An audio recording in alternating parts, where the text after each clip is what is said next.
There were men who lived inside a quiet that was of their own making, and there were men who lived inside a quiet that had been forced upon them.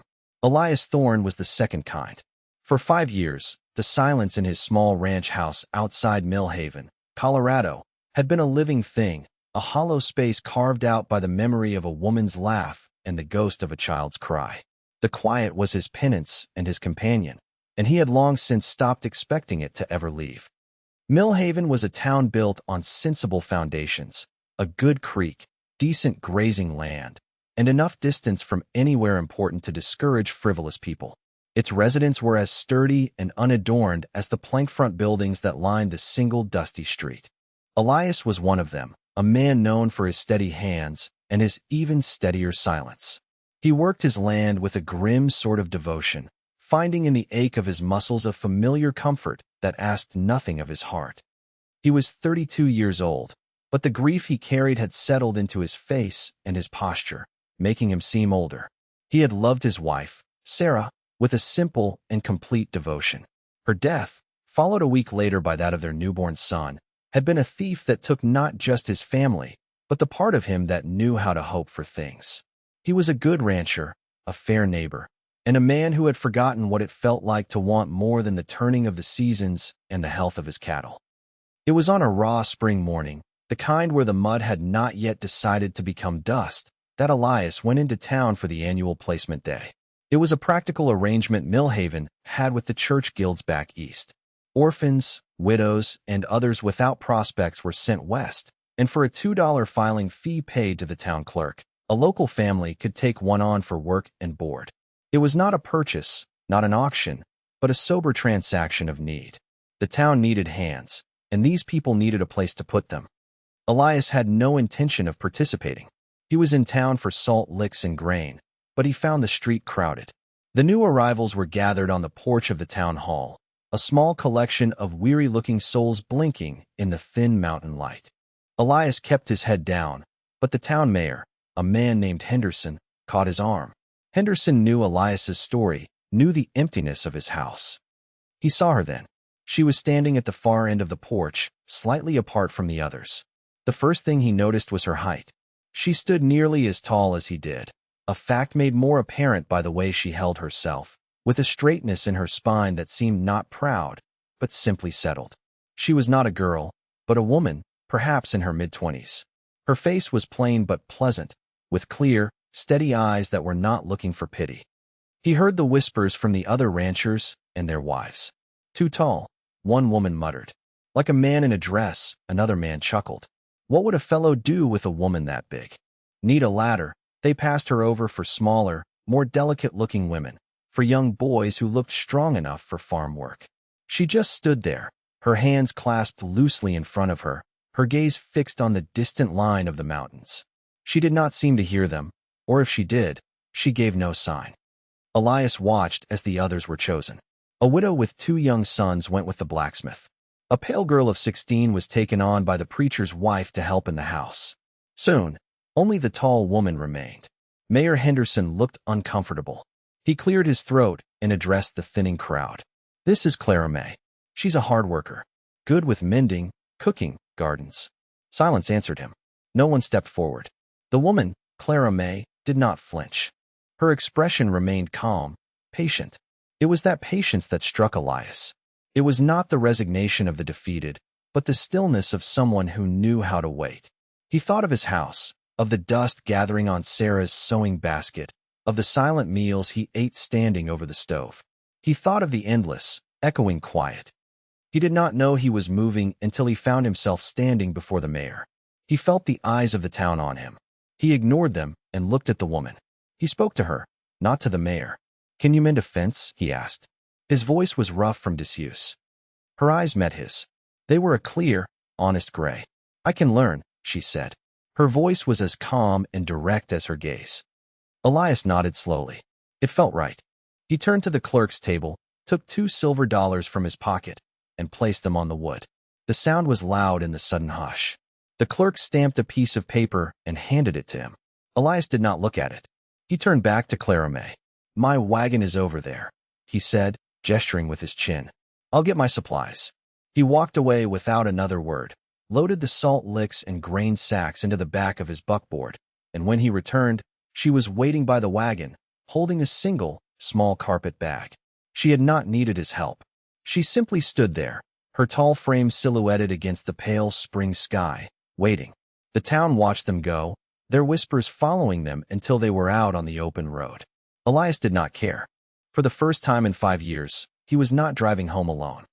The silence in the wagon was different from the silence of his house. It was not an absence, but a presence. It was the quiet of two people sharing a space, a neutral territory of unspoken thoughts. He drove the horses, his eyes on the road. She sat beside him, her back straight, her hands folded in her lap, watching the landscape unfold. She did not fidget or try to fill the quiet with nervous chatter. She simply was. When they arrived at the ranch, he showed her the small spare room off the kitchen. It was plain, containing only a narrow bed, a washstand, and a single window that looked out onto the yard. "This will be yours," he said. She set her bag down. "Thank you," she said. It was a simple statement of fact, devoid of excessive gratitude or subservience. She looked around the room, her gaze taking in the clean but dusty surfaces. "I will make it right." And she did.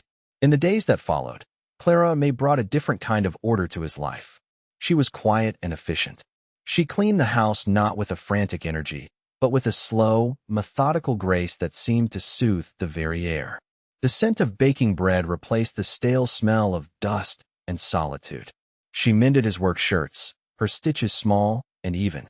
She asked for a patch of ground near the house, and by the end of the week, she had turned the soil and planted neat rows of seeds for a garden.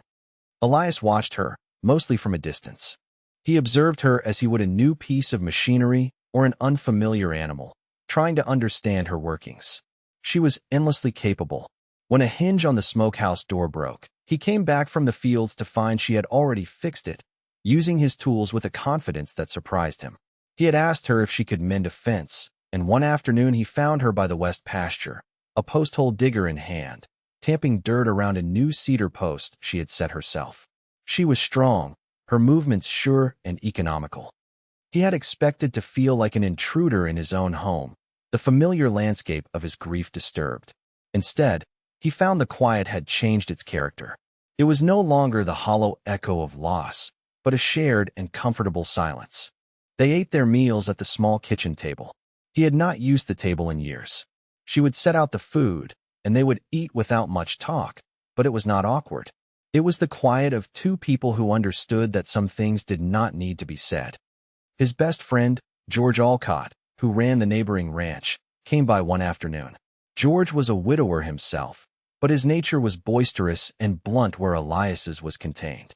He saw Clara May turning the heel on a sock, her long fingers moving with practiced skill.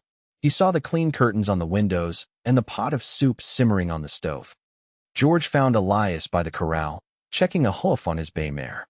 "That's a tall woman," George said, wasting no time on pleasantries. Elias grunted in response, not looking up. "House looks different," George continued, leaning against the fence.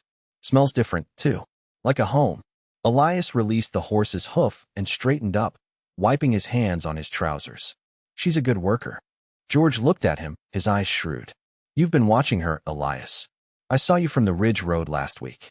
You were just standing there by the barn, watching her hang laundry. Stood there for a good 10 minutes.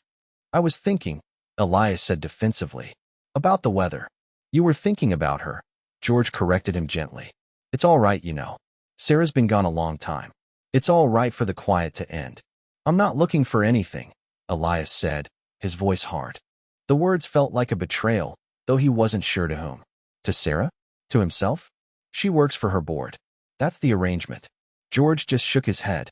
"You're a blind man, Elias Thorne. You're the blindest man in Colorado. You just don't know what you're seeing yet." The conversation unsettled Elias. He started to notice things he had previously ignored. He noticed the way the late afternoon sun caught the reddish strands in her brown hair when she worked in the garden. He noticed that she hummed sometimes, a low, tuneless sound, when she was kneading dough. He noticed that her steady gray eyes would sometimes soften when she looked at a newborn calf or a bird on the fence post. He began to find excuses to be near the house during the day, fabricating repairs that did not need making. He would watch her through the window of the workshop, her tall form moving with a placid purpose through the rooms that had once been so empty. He was confused by the feeling that grew in his chest. It was not the sharp, bright feeling he remembered having for Sarah. This was something quieter, a slow, deep current of admiration and a strange, protective warmth. One evening, a storm rolled in, a violent summer squall that shook the little house. The thunder was deafening. He saw Clara May flinch at a particularly loud clap. He saw her hands tighten in her lap. He remembered, then, that Sarah had been terrified of storms. He had always held her, murmuring reassurances until the worst of it passed. He felt an old, familiar instinct rise in him. He wanted to go to Clara May, to offer some comfort. But he stayed in his chair. He was not her husband. He was her employer. The arrangement was for work and board. That was all. He sat there, his hands clenched on the arms of his chair, listening to the storm and the strained silence between them, and felt like a coward. Summer turned to fall. The days grew shorter, the gold evening light casting long shadows across the yard. The rhythm of their life was set. He worked the ranch. She worked the house and garden. They were two separate gears, turning in concert, but never quite touching. Elias told himself it was enough. It was better than the emptiness that had come before. The turning point came on a Thursday in October. Thursdays were his usual day to go to town for supplies. As he was hitching the team to the wagon, Clara May came out of the house. She was holding a list. "If it's not a bother," she said, "there are a few things needed from the mercantile. I can pay you for them from the egg money." She had started keeping chickens, selling the extra eggs to George's wife. "It's no bother," he said. He took the list. "You should come. Get what you need yourself. Pick out your own thread." She seemed surprised by the invitation, but she nodded. "I'll get my shawl." The ride to town was quiet, as always. But in Millhaven, things were different. As Clara May stepped down from the wagon, her height and quiet dignity drew looks. But the looks were different now. She was no longer the strange, unwanted woman from the placement day. She was Elias Thorne's housekeeper. She was a known quantity. And she was noticed. While Elias was negotiating a price for winter feed with the store owner, he saw Thomas Miller, the town blacksmith, approach Clara May. Miller was a good man, a widower a few years older than Elias, strong and respected. He was smiling at her, a warm, open smile. He was talking to her, and she was responding, a small, polite smile on her own face. A feeling like a cold stone dropped into Elias's stomach. He watched as Miller tipped his hat and walked away. He saw the way the blacksmith looked back at her over his shoulder. It was a look of open interest, a look any man would recognize. It was a look Elias had never given her. He finished his business, his mind churning. He found Clara May by the fabric bolts, her long fingers stroking a piece of dark blue wool. He stood behind her, silent, for a long moment. He felt a sudden, sharp, and terrifying vision of his future. This woman, this quiet, capable woman, leaving his house. He imagined her walking out the door, her small bag in her hand, to build a life with Thomas Miller or some other man. He imagined the silence rushing back in to fill the space she left behind. It would be 100 times worse than before, because now he knew what the quiet could be instead. The realization struck him with the force of a physical blow. George was right. He was a blind man. He had been so focused on the ghost of the life he had lost that he had failed to see the real, living woman right in front of him. He had been looking at her for months, but he had not truly been seeing her at all. He did not say a word. He paid for her supplies and his own, and they rode home. The silence in the wagon was different again. This time it was his own, a roaring, panicked quiet inside his head. His entire understanding of his own life had just rearranged itself. He was in love with her. The thought was so simple, so plain, and so utterly overwhelming. He was in love with Clara May, and he had done absolutely nothing to earn her. He had given her a room and board, and in return she had given him back a life, and he had been too stupid to even notice. That night, he could not sleep. He sat in his chair in the dark front room, listening to the sounds of the house. He heard the faint rustle as she turned in her bed in the little room off the kitchen. He thought of her hands, strong and gentle. He thought of her calm gray eyes. He thought of her patience, a patience he had taken for granted, a patience that he now realized must have a limit. Thomas Miller was a good man. He would not wait forever. He knew what he had to do. It was the most terrifying thing he had contemplated in 5 years. He had to speak. He had to break the arrangement and ask for something more. He had to risk everything. Their comfortable routine, her respect, the peace he had found, on the slim chance that she might feel something for the silent, grieving man who had offered her nothing but a roof over her head. The next morning, he waited for her by the creek that ran along the edge of his property. It was where he had brought Sarah on their first courting walk. The memory did not hurt him now.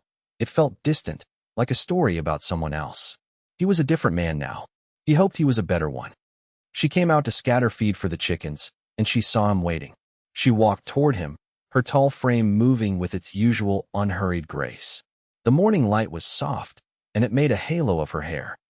"Elias?" she asked, her voice calm, though there was a question in her eyes.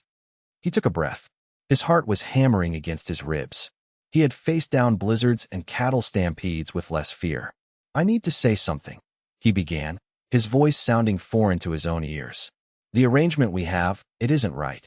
A flicker of something, alarm, disappointment, crossed her face. "Have I done something wrong?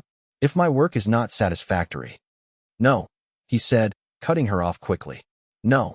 Your work is, you are more than satisfactory. That's the problem. The arrangement is wrong because it's not enough." He looked down at his boots, then forced himself to meet her gaze. "I'm a slow man, Clara May. Slow to see things. Slow to understand what's right in front of me." He took another shaky breath. "I saw Thomas Miller talking to you in town yesterday. He's a good man. He would be a good husband to a woman." He paused, the words catching in his throat. "But I find I cannot stand the thought of him being your husband. The thought of you leaving, it's not a thing I can bear." He finally said it, the plain, unadorned truth. "I have come to care for you, more than I have any right to.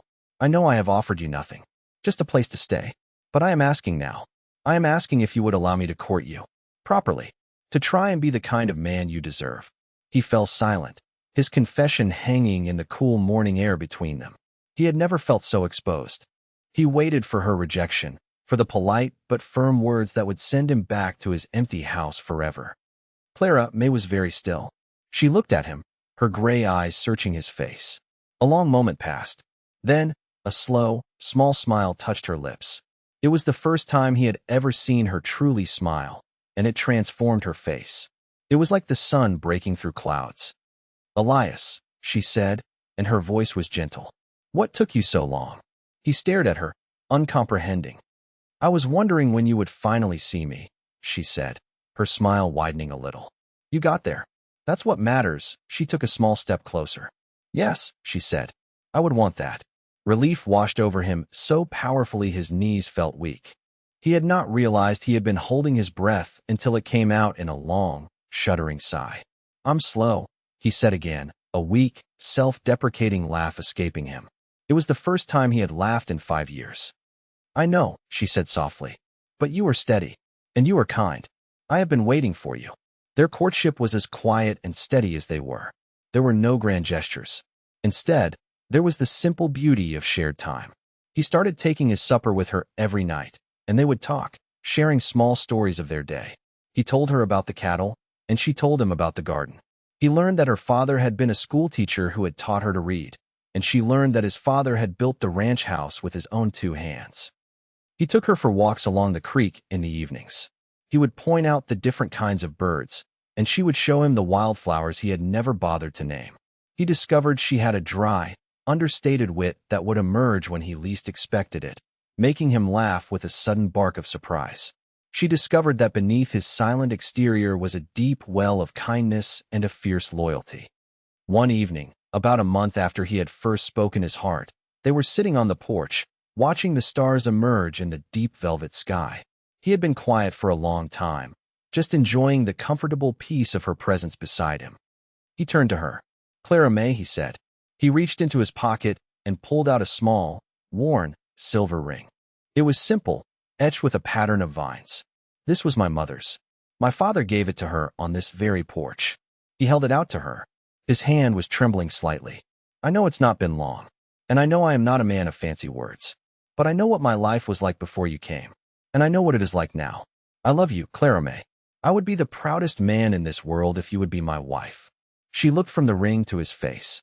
There were tears shining in her eyes, but her smile was bright and certain. She did not hesitate. "Yes, Elias," she whispered. "Yes, I was hoping it would be you." He slid the ring onto her finger. It fit perfectly.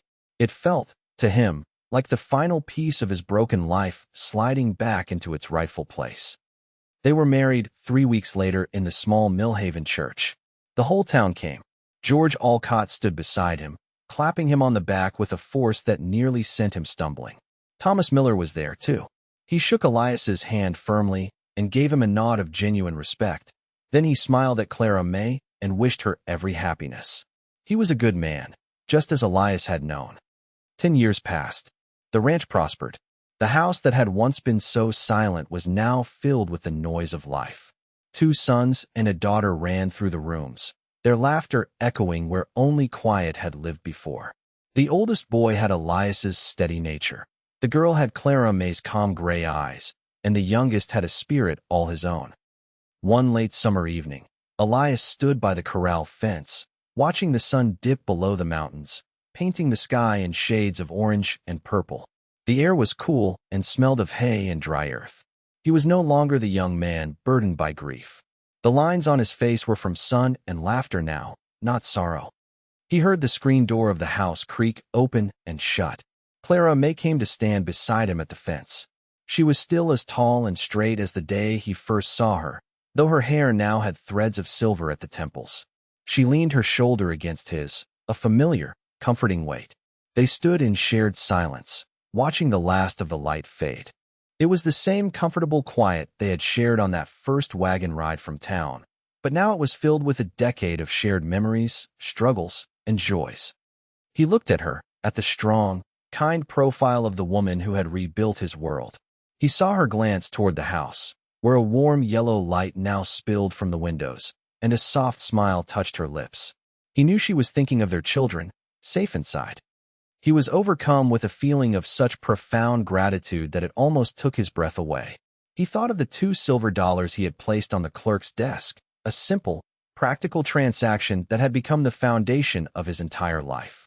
He thought of the whispers of the town, calling her the tall girl nobody wanted. They had been so wrong. She had been the one thing everybody should have wanted. She had been the one thing he had desperately needed, even when he was too blind to see it. "Thank you," he said, his voice thick with emotion. She turned to look at him, her gray eyes soft in the twilight. "For what, Elias?" "For waiting," he said simply. "For me to see." She placed her hand over his on the rough wood of the fence. "You were worth the wait," she said. It is a strange truth that the greatest things in our lives are often not found in the grand search, but in the quiet moment we finally open our eyes to what has been nearby all along. A person can spend a lifetime mourning what is lost, forgetting to look at the gift that is right in front of them. For love is not always a lightning strike. Sometimes it is a slow dawn, patiently waiting for a man to be ready to see the light. And it is never, ever too late to be found.